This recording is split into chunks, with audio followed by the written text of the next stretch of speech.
Olá, mundo! Eu sou a professora Ellen e hoje a gente vai falar sobre as estruturas de repetição em JavaScript.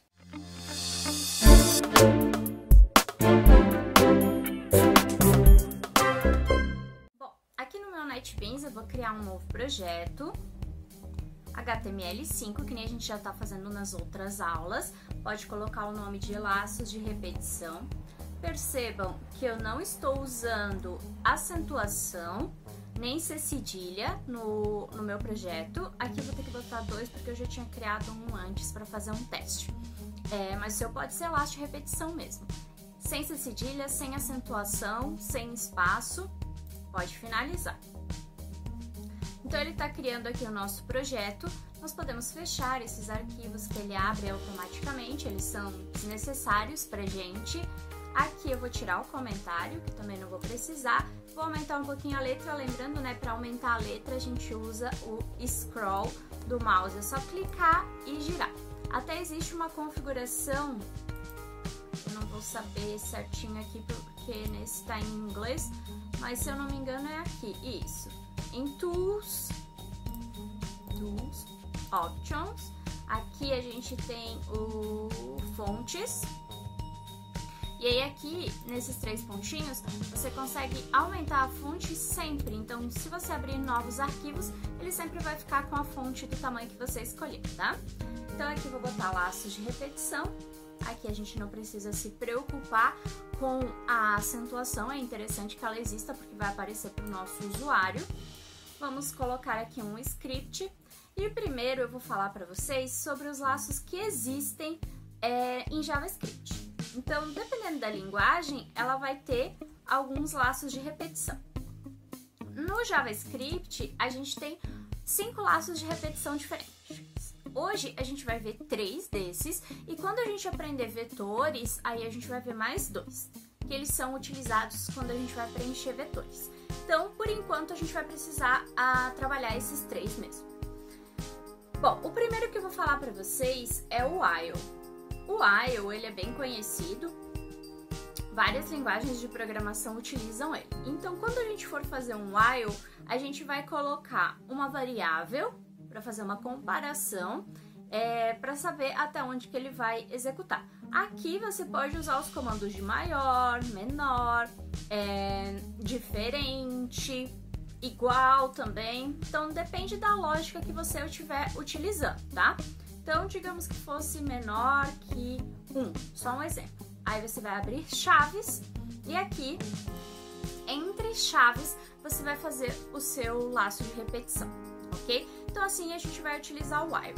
Lembrando, quando utilizamos o while? Quando a gente quer que o código repita, a gente não sabe o número de vezes que ele vai repetir, ou até a gente pode saber, mas enfim, a gente não sabe o número de vezes e a gente não sabe se ele vai executar. Então, ele pode não executar esse comando while. Agora, se a gente quiser um laço que execute ao menos uma vez, então ele executa ao menos uma vez, mas eu não sei quantas vezes ele vai executar. A gente vai usar o do while. Então, você abre um do, abre chaves e aqui embaixo vai ter o condicional. Para quem já aprendeu Pascal, assistiu as videoaulas de Pascal, o while seria o while do Pascal e o do while seria equivalente ao repeat que a gente tem no Pascal, onde o condicional está embaixo. Então, como o condicional está embaixo, a condição para o laço parar de executar está embaixo, então a gente tem que ele vai executar pelo menos uma vez. Qual é mais utilizado? Com certeza o primeiro. Tem gente que só vai usar o primeiro, mas é bom a gente conhecer e saber que dá para usar o segundo também. E depois a gente tem o laço for. O laço for, ele serve para quando a gente sabe o número de vezes que um código vai executar. Então a gente vai começar definindo a variável i. Em várias linguagens de programação, a gente utiliza o laço for, e o laço for, ele sempre vai ter uma variável que vai servir para contar quantas vezes ele vai executar. E nesse caso, a gente vai usar o i porque é um padrão. Então, a gente geralmente começa no 0.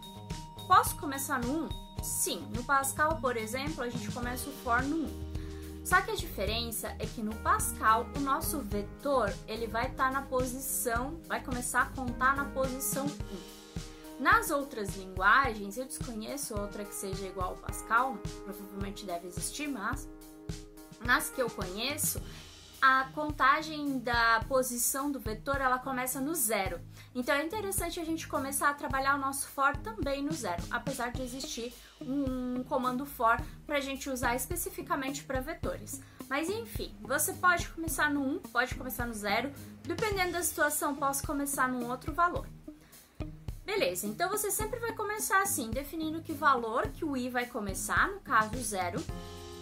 Depois você vai definir em que valor que ele vai parar. Então, digamos que eu queira executar isso aqui 5 vezes. Então, até i menor que 5. Por que menor que 5?